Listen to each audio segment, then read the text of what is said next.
Bismillahirrahmanirrahim. Assalamualaikum warahmatullahi wabarakatuh.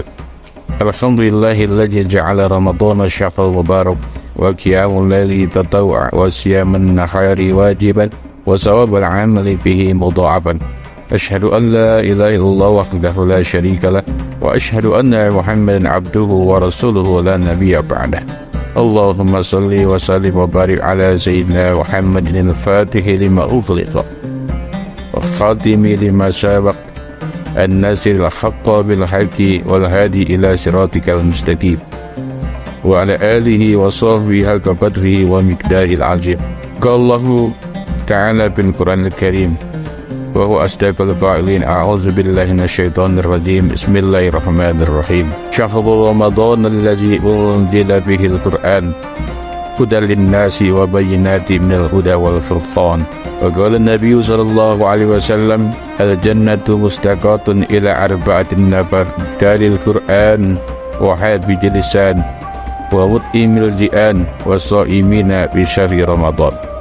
Para shaimin yang selalu diberkahi dan dirahmati oleh Allah Subhanahu wa taala, bersyukur kepada Allah kita semua tahadus bi ni'mah, diberikan titel as-shaimin was-shaimat, orang-orang yang selalu melaksanakan ibadah puasa.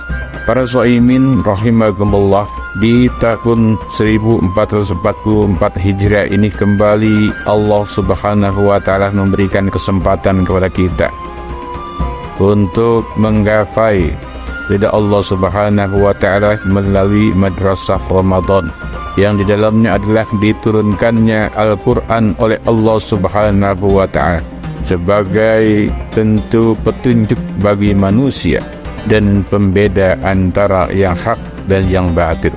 Para pemirsa yang dirahmati oleh Allah Subhanahu wa taala, dengan fasilitas yang ada di bulan suci Ramadan ini hendaknya kita mampu mengoptimalkan dalam rangka mengisi nuansa-nuansa Ramadan dengan meningkatkan amaliyah-amaliyah di dalamnya. Karena segala amaliyah-amaliyah yang kita perbuat, niscaya Allah Subhanahu wa taala lipat gandakan pahalanya. Wassawabal amali fihi mudha'afan. Termasuk dalamnya adalah membaca Al-Qur'an. Karena Al-Qur'an tentu kita maklum dan ketahui diturunkan pada bulan suci Ramadan. Syahrul Ramadan allazi unzila bihil Qur'an, bahwa pada bulan Ramadan Allah Subhanahu wa taala turunkan Al-Qur'an. Tentang turunnya Al-Qur'an, di mana Allah Subhanahu wa taala melalui proses yang sangat menakjubkan, satu proses yang memang menjadi hangat dibacakan, hangat dibincangkan, yakni dari Lauhil Mahfuz ke langit dunia Allah turunkan Al-Qur'an secara keseluruhan. Namun yang kedua, dari langit dunia Allah turunkan kepada Nabi Muhammad sallallahu alaihi wasallam melalui perantara malaikat Jibril alaihissalam dengan cara berangsur-angsur selama 22 tahun 2 bulan 22 hari. Jadi kalau dari hal yang kedua merupakan bukan hanya terjadi pada bulan Ramadan, karena turunnya berangsur-angsur selama 22 tahun 2 bulan 22 hari, dan hanya turun di 2 kota, yaitu kota Mekah yang dikatakan ayat-ayat Makkiyah dan kota Madinah yang dikatakan ayat-ayat Madaniyah.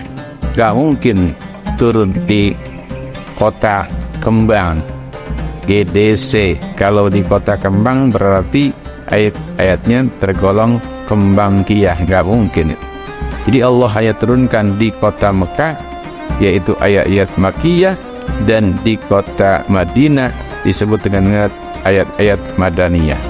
Kemudian turun secara berangsur-angsur mushaf itu, turun juga dari zaman mushaf Utsmani itu, di tulang-tulang, di pelepah-pelepah kurma, yang akhirnya sampai dibubuhkan Saat itu tentu belum ada harokatnya, belum ada tanda bacanya.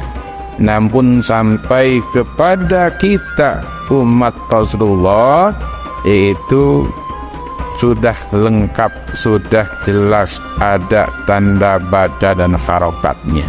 Kalau saat itu berlangsung Al-Quran tidak ada tanda bacanya, tidak ada harokatnya, karena memang berjalannya waktu, alhamdulillah sudah ada tanda baca dan tanda harokatnya. Kita sebagai umat Rasulullah yang tinggal mampu untuk membacanya. Ini sesuatu yang harus kita dawamkan, teruskan konsekuensinya. Para shaimin wa shaimat yang dirahmati oleh Allah Subhanahu wa taala, sekarang bagaimana sikap kita kepada Al-Quran? Jelaskan dalam Al-Quran, yang pertama ada satu golongan yang dikatakan zolimu li nafsi, yakni orang-orang yang zolim terhadap dirinya sendiri. Tentu orang tersebut atau golongan tersebut tidak mengindahkan keberadaan Al-Quran, karena dia telah membohongi dirinya sendiri. Yang kedua adalah muktasid, orang yang setengah-tengah posisinya dia. Oleh karena itu, yang ketiga adalah yang terpenting adalah kaum sabiqun bil khairat.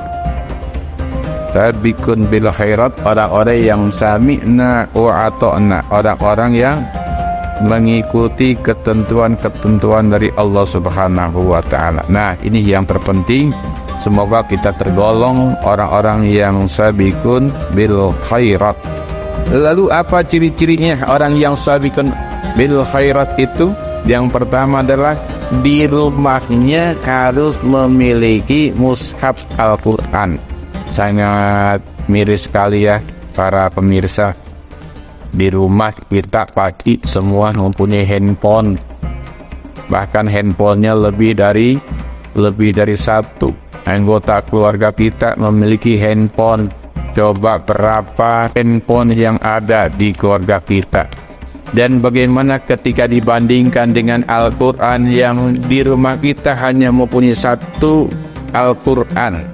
Setelah Bapak teliti, ternyata memang di dalam satu rumah itu hanya terdiri satu Al-Quran.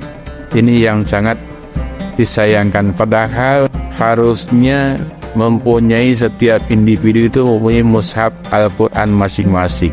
Nah, dengan moto yang berada di kota Bogor, di sana paling tidak memang menghitung begitu lebih banyak handphone daripada Al-Quran.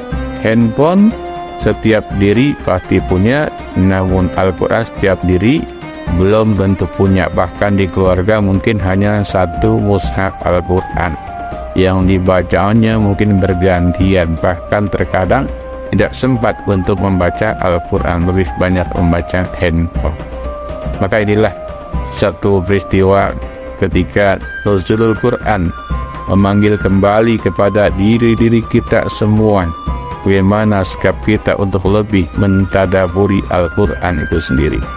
Yang kedua, kita harus memang membaca, karena ikra'ul Quran, baca olehmu Al-Quran, fa inna ya'ti yaumal qiyamati syafi'an li ashabi, karena nanti pada hari kiamat akan datang Al-Quran sebagai penolong kita. Al-Quran menjadi sahabat kita, Al-Quran menjadi penolong kita, terlebih di saat-saat alam barzah, alam kubur. Yang ketiga, ketika kita telah mampu membaca Al-Quran, maka kita akan menjadi golongan yang dirindukan oleh Allah Subhanahu wa ta'ala. Sebagaimana hadis Rasul, al-jannatu mustaqatun ila arba'atin nafarin, surga merindukan kepada 4 macam golongan. Yang pertama adalah talil Quran, orang yang gemar membaca Al-Quran. Para pemirsa yang dirahmati oleh Allah Subhanahu wa ta'ala, maka dengan beberapa kali yang telah kita lalui proses nuzulul Quran dalam kehidupan kita, setiap tahun itu kita menjadi peringatan, hendaknya mari di saat ini kita lebih mendekatkan diri kepada Allah, lebih rajin untuk membaca Al-Quran, lebih rajin untuk mentadaburi Al-Quran, hingga kita yakin bahwa Al-Quran menjadi pedoman hidup kita dan tentunya bernilai ibadah bagi orang-orang yang membacanya. Demikian untuk di kesempatan hari ini, mudah-mudahan bermanfaat bagi kita semua, sehingga kita tergolong sebagai umat, sebagai orang-orang yang dirindukan oleh surganya Allah Subhanahu wa ta'ala. Wallahul muwaffiq ila aqwamit thoriq. Assalamualaikum warahmatullahi wabarakatuh.